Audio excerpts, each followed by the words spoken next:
যতরা থাকবো ভালো শ্রীরাম সুদাম রাম সুদাম যতরা থাকবো শ্রীরাম সুদাম রাম সুদাম যতরা থাকবো আছে নবী নবী সকালে আদি যত নবী গো নবী নবী সকালে আদি যত নবী গো নবী নবী সকালে আদি যত নবী গো নবী সকালে আদি যত নবী গো রাধাকুণ্ড শ্যামকুণ্ড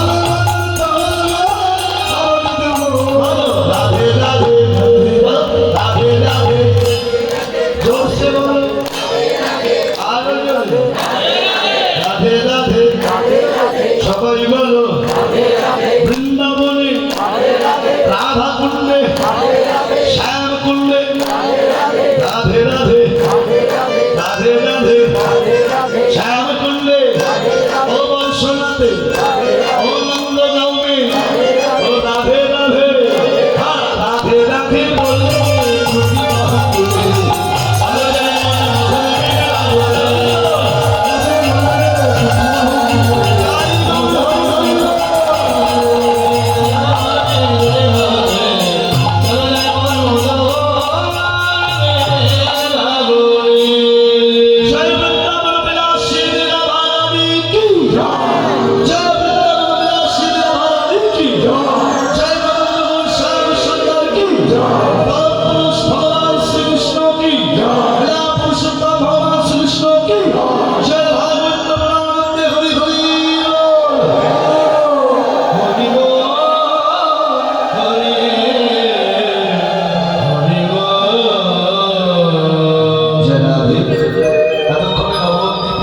করছিলাম এবারে মধ্যমা ইসলাম বৃন্দাবনে আমাদের বিতর্ক বিষয় ভগবানের মাধুর্য মণ্ডিত লীলা গৌরঙ্গন পুরাণকালীন লীলা শ্রী শ্রী গমন বৈষ্ণব লীলা গৌরঙ্গন চলে যাই আমার পূর্ববর্তী যিনি কীর্তনিয়া ছিলেন তিনি গোপালকে মায়ের লীলা চলে যান আর একটা লীলা প্রবেশ করেন আমরা এই মায়ের কোল থেকে আস্বাদন করি দেখি মায়ের কোলে বসে বসে প্রাণ গোবিন্দ কি করছে হরি বল মায়ের কোলে বসে বসে রসিকেন্দ্র চূড়ামণি চরণ দুখানা দোল দিচ্ছে হরি বল আর মা যশোমতী গোপালকে কোলে করে নিয়ে কৃষ্ণ নবনী সেবা দিচ্ছে হরি বল জানাবে মায়ের কোলে বসে বসে দোল দিচ্ছে ভাব নয়নে দর্শন করবে বৈষ্ণব অষ্টাবতী বললেন বাবা দুখা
চরণ দুখানা দোল দিচ্ছে ভাবনার দর্শন করে বৈষ্ণব বললেন পাদখানি দোলাইছে বসিয়া মায়ের কোলে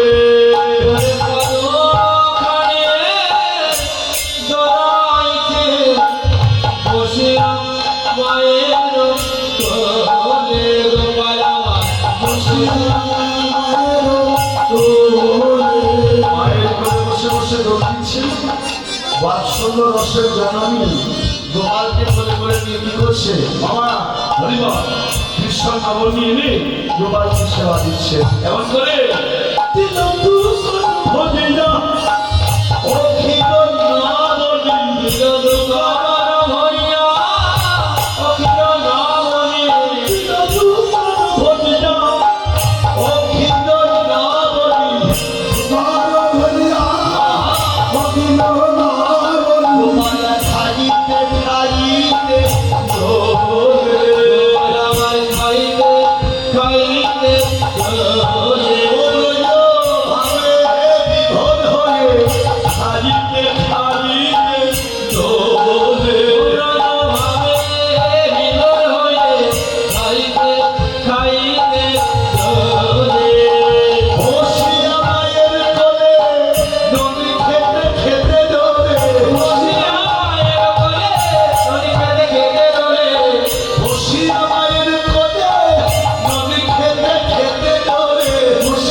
শ্রীরাম সুরাম গৌরী বল দাম সুরাম যত রাখালগণ গৌরী বল সবাই ভাই কানাইকে নেবার জন্য এসেছি মায়েরা হরে কৃষ্ণ সবাই ভাই কানাইকে নেবার জন্য আসছে গোটের অনেক বেলা হয়ে গেছে তো এসে দেখি সকলেই একত্রিত হয়ে দাঁড়িয়ে আছে এই শ্রীরামকে গৌরী বল আজকে ডাকছে শ্রীরামকে ডাক দিচ্ছে যেতে হবে কোথায় এই শ্রীরাম শ্রীরাম সবরে নিকটে যাইয়া ওরে শ্রীরাম সবরে নিকটে যাইয়া ও কহে শোনো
বলে সেও তো রাখাল, আমরাও রাখাল। আমরা কি তার চরণে দাসখত লিখে দিয়েছি নাকি? গৌরী বলে সে তার পিতৃধন নিয়ে মাঠে যাবে, আর আমরা আমাদের পিতৃধন নিয়ে মাঠে যাব। গৌরী বল জগতে যার যার পিতৃধন, পিতৃবস্তু, পিতৃসত্তা রক্ষা করার দায়িত্ব কিন্তু তার তার নিজে। কেউ কারোর ভজন করে দেবে বাবা? আমি আপনার ভজন করবো না, আর আপনিও আমার ভজনটা করবেন না। হরে কৃষ্ণ। যার যার ভজন, যার যার পিতৃধন, যার যার পিতৃবস্তু, তাকেই রক্ষা করতে হয়। গৌরী বল এ বলছে হতে পারে সে রাজার ছেলে হোক, রাজার ছেলে হয় হোক, তাই বলে কি প্রত্যেকদিন তাকে ডেকে নিয়ে যেতে হবে? শ্রীরাম বলছে দেখ তোরা রাগারাগি করিস না, শোন এই আজকে সেই দিন, হ্যাঁ আজকে আমি যাচ্ছি, হ্যাঁ হরিবল হরে কৃষ্ণ, আজকে আমি যাচ্ছি, আর নয় হরিবল এরপর থেকে ডাকতে যাবো না। বেশ তাই হোক, যা দেখে আয়, দেখে আয় এখনো পর্যন্ত নন্দের নন্দন কি করছে মায়ের কোলে বসে। শ্রীরাম গিয়ে এবার নন্দালয়ের সম্মুখে দাঁড়িয়ে দেখছেন যে মায়ের কোলে বসে বসে প্রাণ গোবিন্দ চরম দুখানা দোল দিচ্ছে। হরিবল বৈষ্ণব রেখে শ্রীরামকে বলছে শ্রীরাম ভালো করে চেয়ে দেখো, বড় ভাগ্যবতী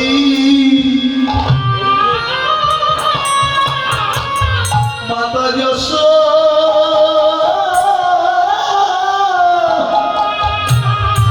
মাতা যশোমতী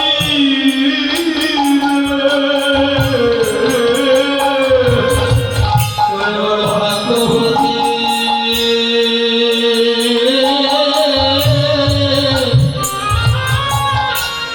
মাতা যশোদা।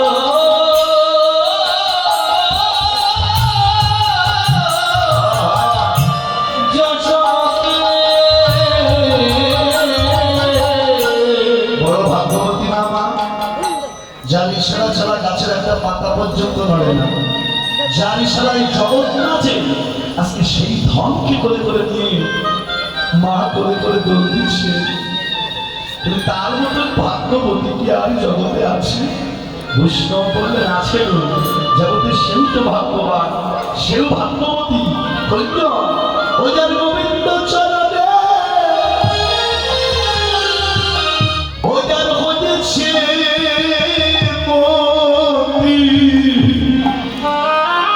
এই জগতে সিদ্ধ বড়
ভাগ্যবতী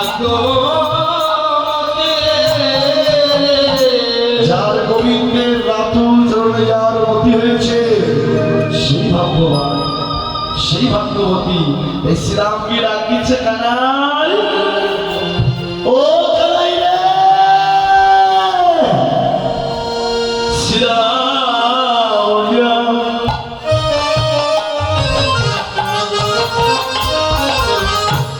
জয়া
কি গতি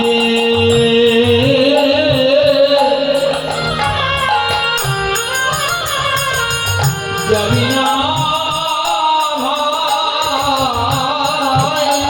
ওই ছেলেটাকে গোঠের দাদা, ওরে গোঠের দাদা, অধিক হলো। পাল্লাছি কি গোঠে যাবি না ভাই? ওরে গোঠের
হরে কৃষ্ণ।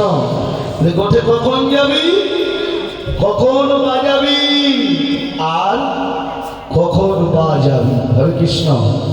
আমায়রা একটাই কথা, দুটো শব্দ জানি না।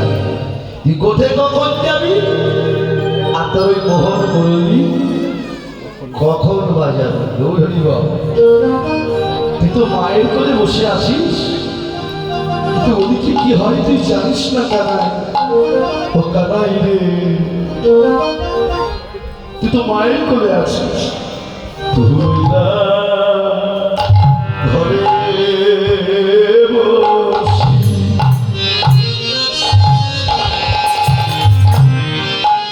মাঠে দাঁড়িয়ে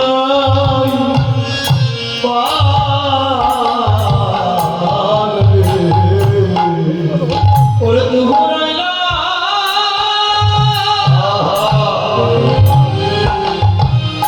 ঘরে বসি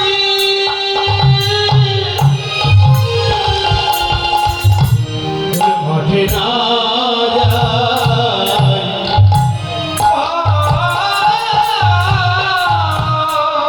ওরে দুলালা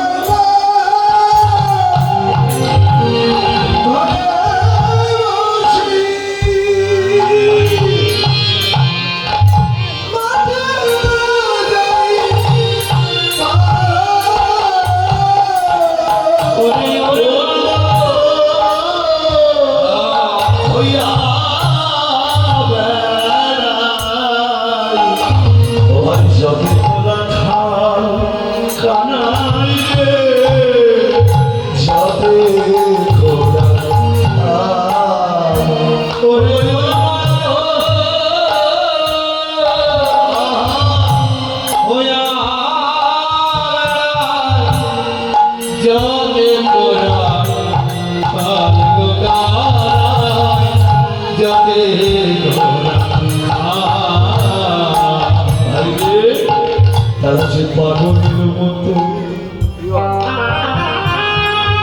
হয়ে গেছে।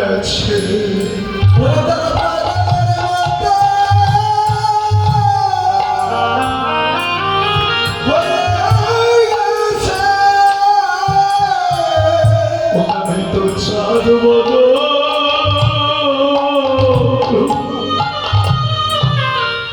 ও ভাই তো চাঁদ বদল না দেখে তারা তো পাগলের মতো হয়ে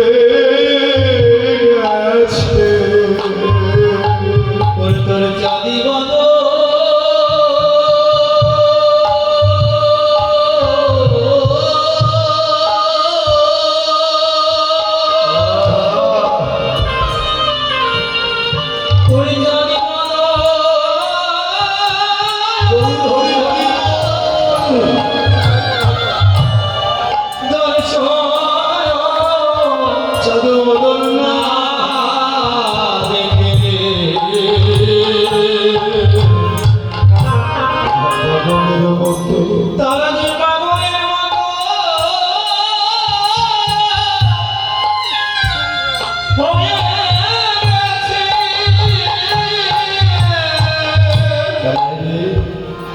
রাখালগণ পাগলের মতন হয়ে গেছে তোকে না দেখি।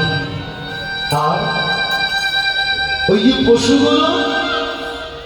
পশুগুলো তোকে না দেখে কোঠে যেতে চায় না ভাই।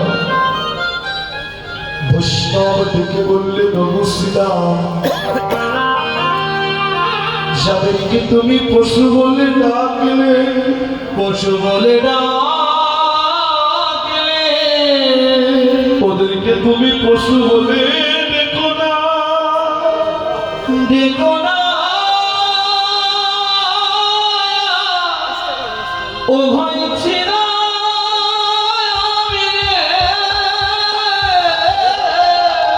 কেননা ওরা পশু হলে গোবিন্দ চেনে।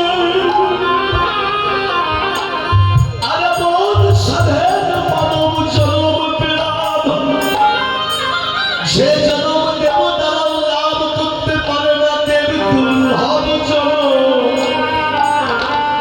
এমন গোবিন্দ ভজনের জন্ম পেয়ে একদিন তাকে গোবিন্দ বলে চিনতে পারিলাম না। একটা দুটো জন্ম নয়, শুধু ৮০টা লক্ষ যদি ভ্রমণ করে আসতে এই সাধের মানব জন্ম। কত লক্ষ লক্ষ বার কৃমিকুলে, কত লক্ষ বার কীটকুলে, কত লক্ষ বার জলের মধ্যে মৎস্যকুলে, কত লক্ষ বার পক্ষীকুলে, কত লক্ষ লক্ষ বার ওই পশুকুলে আমাদেরও জন্ম হয়েছে।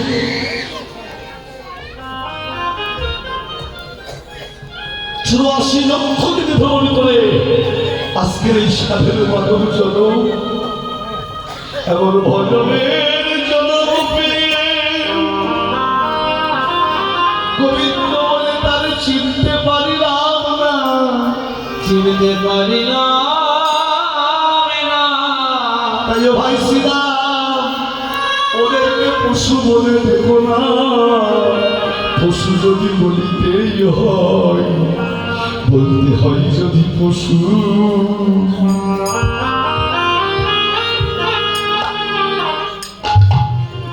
তোমরা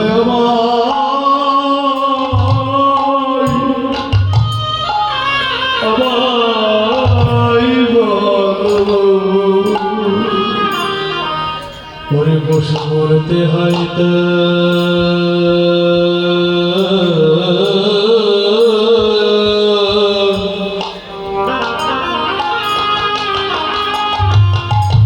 তোমরা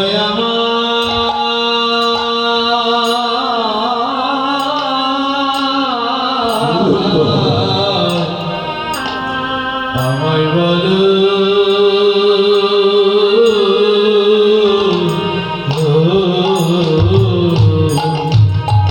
ওরা সে পশু হলে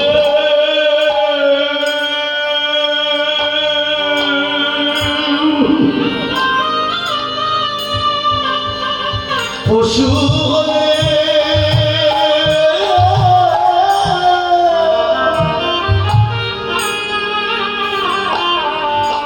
তারা গোবিন্দ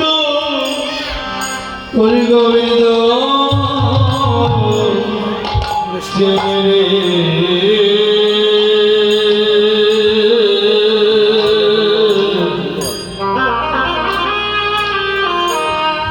পশু বলতে হয়তো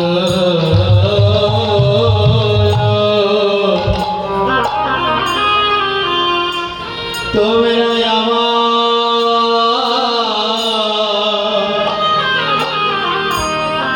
আমায় বলো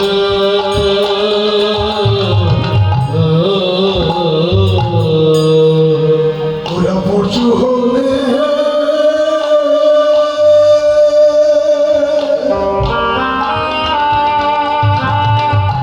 পশু হলে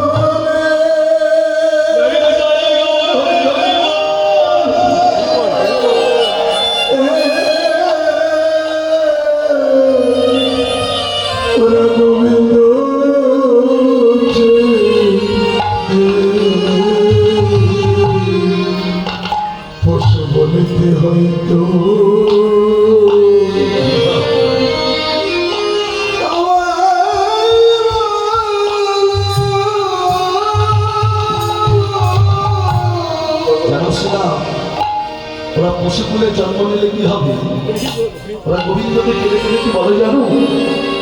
ওরা গোবিন্দকে কেঁদে কেঁদে বলে, গোবিন্দ তুমি যে পশুকুলে আমাদের জন্ম দিলে, এই পশুকুলে জন্ম পেয়ে যে বরণ দিলে, সেই বরণে তোমার মধুমাখা কৃষ্ণ নাম গাইতে পারিলাম না, গাইতে পারিলাম না।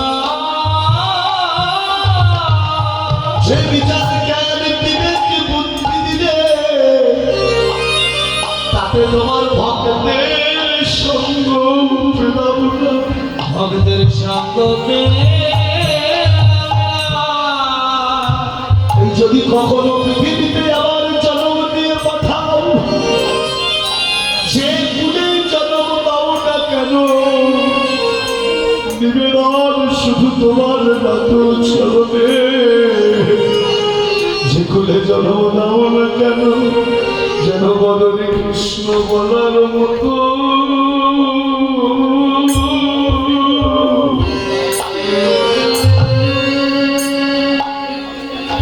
গোবিন্দ বলার মতন যেন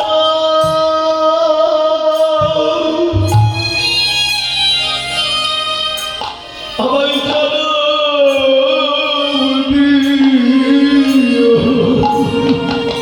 দয়া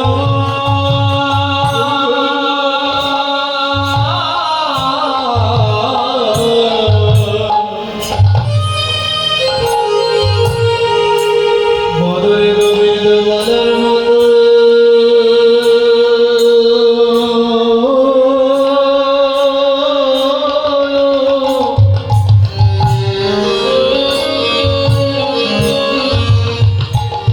বলার মতো জানো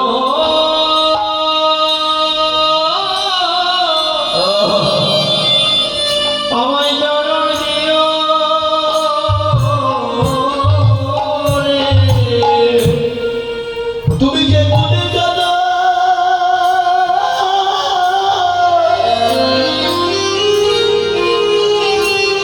যে কুলে জন্ম দাও না কেন, গোবিন্দ বলে একবার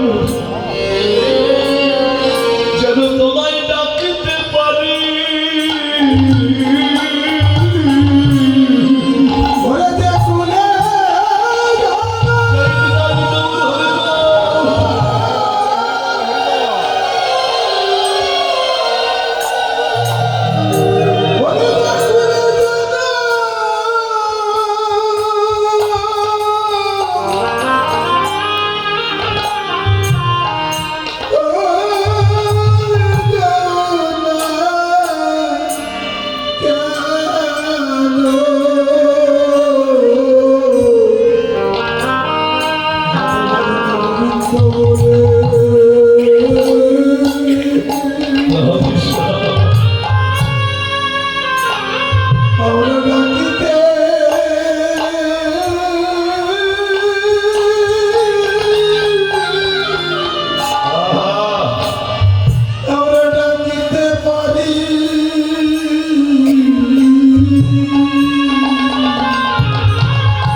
পশুর মধ্যে কৃষ্ণ প্রেম আছে।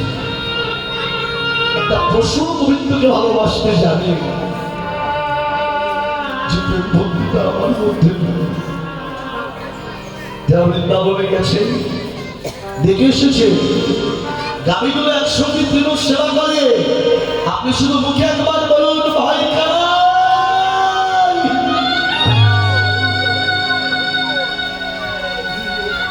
ওরা নয়নের চাল ছেড়ে দিয়ে বলে, কে তুমি বান্ধব?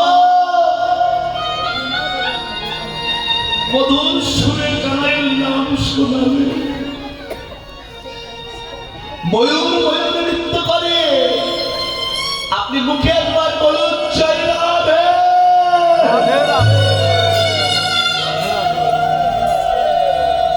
ওরা নৃত্য থামিয়ে দিয়ে ডেকে ওঠে, কেউ কেউ কেউ তুমি বান্ধব?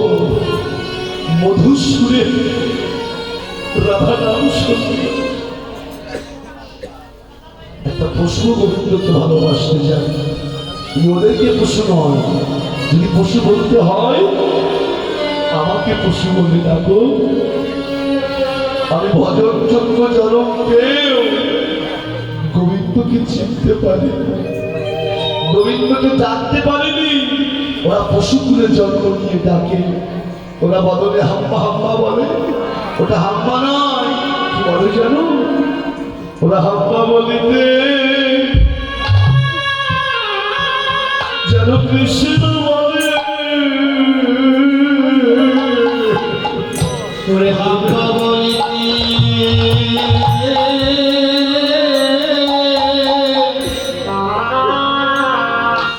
ওরা কৃষ্ণ বলে। গোবিন্দ কৃপা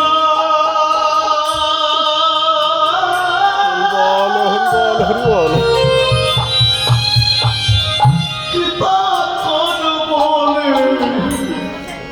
যেন বদলে হাম্মা বলি, যেন কৃষ্ণ বলে। ওরে গোবিন্দ কৃপা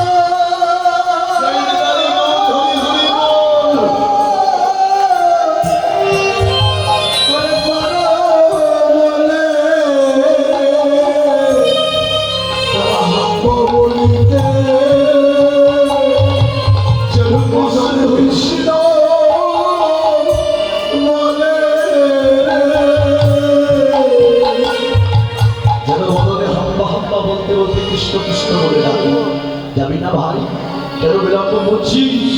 ওখানে আই রে, আর বিলম্ব করিস না। ওরে হাতে রে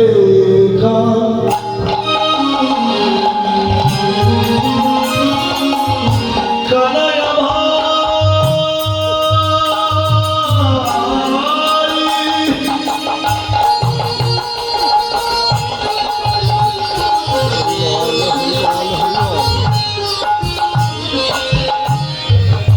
ওই আমরা তোর সত্য সাই রে। আয় হায় রে না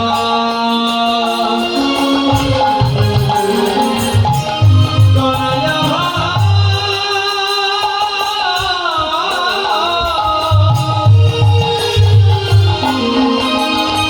আমরা তোর সঙ্গ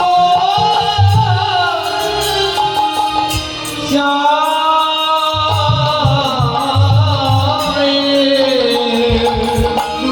ওরে হ্যাঁ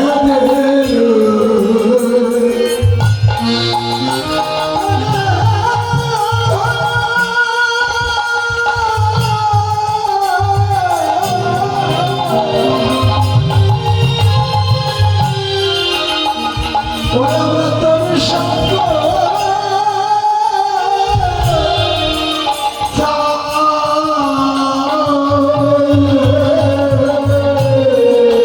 আর খোদা পাইলে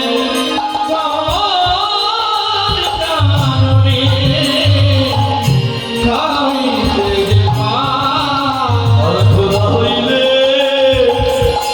ওই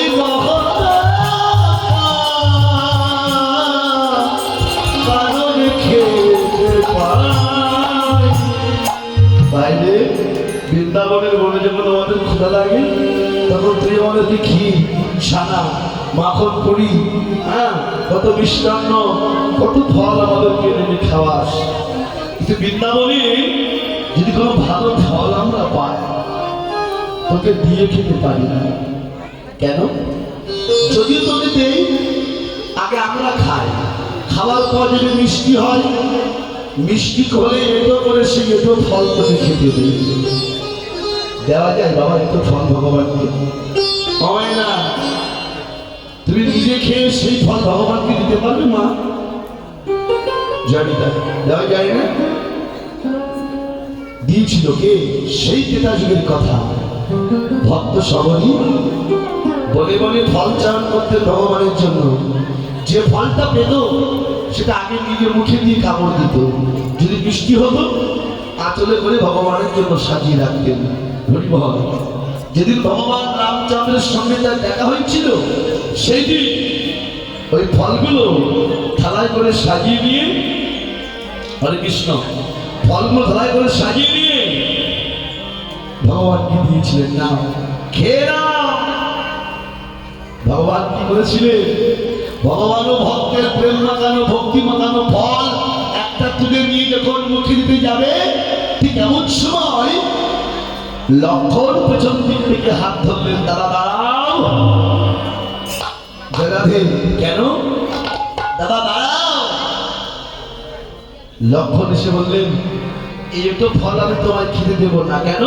এই সকলই ছোট জাত, আর এই ছোট জাতের এটো ফল আমি তোমায় খেতে দেবো না।